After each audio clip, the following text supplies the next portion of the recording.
ब्राह्मण लेकर नहीं आता तो शिशुपाल की महारानी बनी बैठी होती, आज यहाँ मेरे बगल में नहीं बैठी। अब रुक्मणी जी भैया का मुंह लटक गए और कहने लगी प्रभु हम तो इसलिए कह रहे कच्चे हैं, ज्यादा पाओगे तो पेट दुखने लगेगा। मानो एक और बात, मानो रुक्मणी मैया कहना चाह रही प्रभु एक ब्राह्मण का प्रसाद है और आप अकेले ही पा रहे हो, और आपका इतना बड़ा परिवार है, मुश्किल से एक एक चावल आ पाएंगे। अब कन्हैया ने पूछा कि सुदामा जी आप तो झूठ बोल रहे थे कि कुछ नहीं रखा भाभी, और देखो भगवान कितने दयालु है, 2 मुट्ठी में सर्वस्व दे दिया सुदामा। अब सुदामा जी ने पूछा कन्हैया हमसे तो तुमने सब पूछ लिया, अब तुम भी तो बताओ भैया तुमने विवाह किया है कि नहीं किया। तो कन्हैया बोले अब बताएं क्या मिलवाई देते। रुक्मणी मैया को इशारा किया कि आओ प्रणाम करो। अब तो लाइन लग के कह दिया सबसे कहो प्रणाम करें। अब लाइन लग गई। अब जैसे ही रुक्मणी जी आई सुदामा जी ने कहा सौभाग्यवती भवा पुत्रवती भवा, आशीर्वादों की झड़ी लगा दी। सत्यभामा जी आई सौभाग्यवती भवा पुत्रवती भवा। अब तो ऐसा हुआ कि आशीर्वाद दे देकर सुदामा जी थक गए और पूछा कि भैया ये कौन है, इतनी ये कौन है जो आ रहे हैं। तो क्या कहा कन्हैया कह रहे ये सब दे ही हैं, तुम तो देते जाओ आशीर्वाद। तो सुदामा जी ने पूछा भैया सब अपनी है कि कुछ पड़ोस की आ गई। क्या पूछा सब अपनी ही है या कुछ पड़ोस से आ गई। तो कन्हैया बोले सब अपनी ही है। तो भगवान से सुदामा जी कह रहे भैया हमने तो एक विवाह नहीं किया है और उसमें तुमको नहीं बुला पाए, अरे तुम हमको एक आध नहीं बुला लेते इतने की है। तो भगवान कह रहे कि हमको खुद ही पता नहीं होता था कि हम जहाँ जा रहे हैं वहां से बहू लेकर ही आए, हमारे सब अचानक नहीं हुआ, हमें खुद पता नहीं था कि हमारा विवाह हो जाएगा। और ऐसे करके भगवान से सुदामा जी ने कहा कि भैया बता दो कितनी है, हम तो थक जाएंगे आशीर्वाद दे दे। बोले कि तुम तो चले दो, आ तो रही है जितनी है। तो कन्हैया से भगवान से सुदामा जी ने कहा भैया मेरी सामर नहीं, अब तो मैं थक गई। और अब सुदामा जी सबको आशीर्वाद दे भव भव भव। अब कन्हैया से सुदामा जी ने कहा कि कन्हैया एक काम कर, ये तेरी अर्धांगिनी है और तू इन सबन को अर्धांगिना है, तो एक काम कर भैया अब इन सबन को आशीर्वाद देने की तो मेरी सामर्थ्य नहीं है, अब तू ही मुझे प्रणाम कर ले इन सब की ओर से, तू इन सब का अर्धांगिना है, तू ही प्रणाम कर ले, मैं तुझे ही आशीर्वाद देता हूँ। तो भगवान ने सुदामा जी को प्रणाम किया और सुदामा जी ने आशीर्वाद दिया। और अब सुदामा जी ज्यादा दिन नहीं रुके हैं द्वारिका में। अब सुदामा जी ने कहा कि हम मित्र अब हम चलना चाहते हैं। तो सुदामा जी को भगवान ने जो वस्त्र दिए थे ना पहनने, समझने की बात है, समझना मैं जो आप बताने आ रहा हूँ। सुदामा जी को जो वस्त्र दिए थे ना भगवान ने, तो जब सुदामा जी जाने लगे तो भगवान ने वस्त्र भी उतारवा दिए। क्या कहा मित्र कि हमारी धोती उतार जाओ, वही पहन के जाओ जो पहन के आए थे पंडितपुर आ गए। भगवान ने ऐसा क्यों किया, समझने की बात है। भगवान ने ऐसा इसलिए किया कि यदि मेरा मित्र यहाँ से एक जोड़ी कपड़े लेकर जाएगा तो उसके मन में भाव रहेगा कि मेरे मित्र का मुझ पर एहसान है। क्या भाव रहेगा कि मेरे मित्र कन्हैया का मुझ पर एहसान है और मैं मेरे मित्र पर एहसान थोपना नहीं चाहता। और भगवान ने दिया तो सब कुछ सुदामा को, लेकिन एहसान नहीं दिया। उनको एहसास नहीं होने दिया कि मैंने तुमको सब कुछ दिया। ये क्या है मित्रता। हम थोड़ा सा मित्र के लिए काम कर देते हैं और हमको कोई काम आ जाए फिर फोन लगा कर कहते हैं भैया ऐसा नहीं होता, हम तो उस दिन आधी रात में आ गए थे तुम्हारे पास, अपना एहसान थोप रहे हैं कि नहीं मित्र कि हम तो आधी रात में आ जाते, तुमको समय नहीं।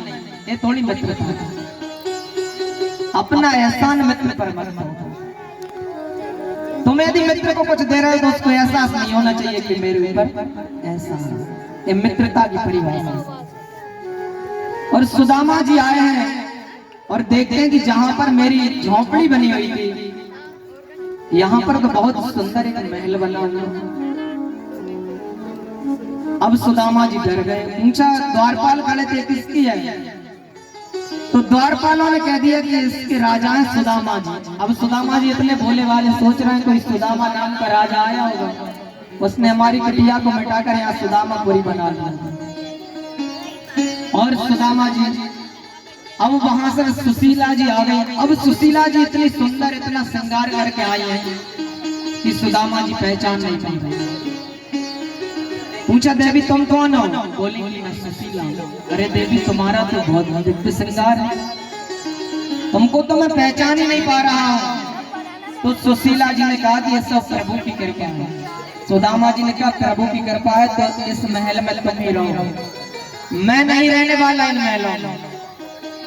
उसी समय भगवान प्रकट हो और कहा कि सुदामा ये सब हमारी कृपा है, इसे आप शहर से स्वीकार करें। और सुदामा जी ने तो भगवान दीन वत्सल करुणा।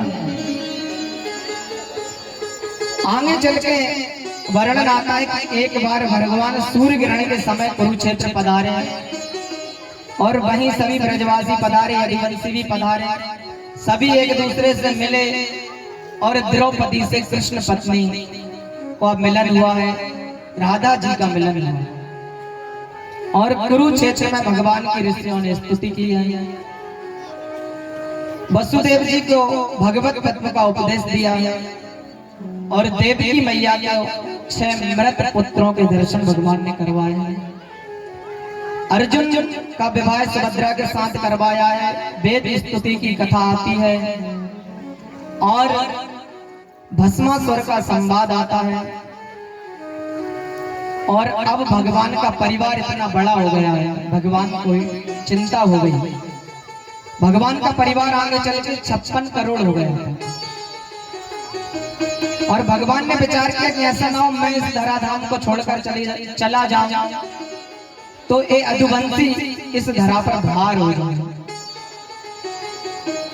तो भगवान ने सोचा कि पहले मैं इन लोगों को ही पहुंचा देता हूं। और भगवान ने लीला की, द्वारका में संतों का आमंत्रण किया है और संत आए हैं और भगवान के पुत्रों ने उनका अपमान कर दिया।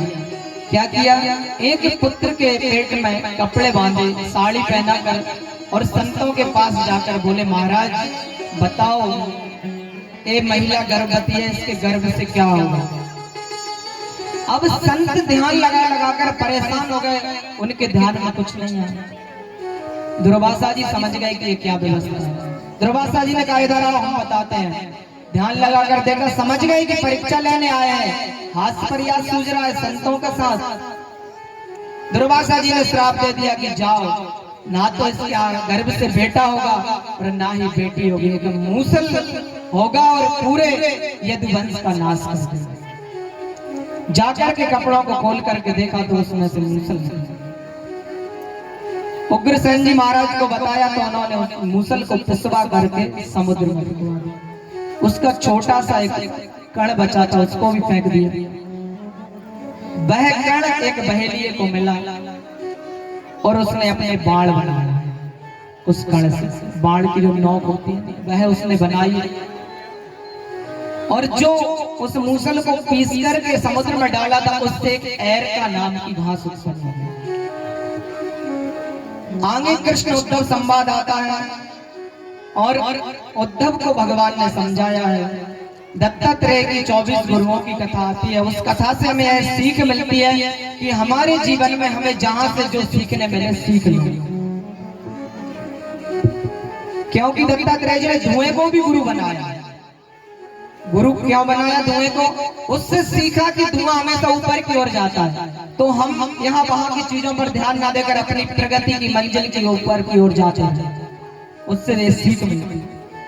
और भी कई चीजों को दत्तात्रेय जी ने गुरु बनाया। मधुमक्खी को गुरु बनाया और उससे सीखा। मधुमक्खी क्या करती है?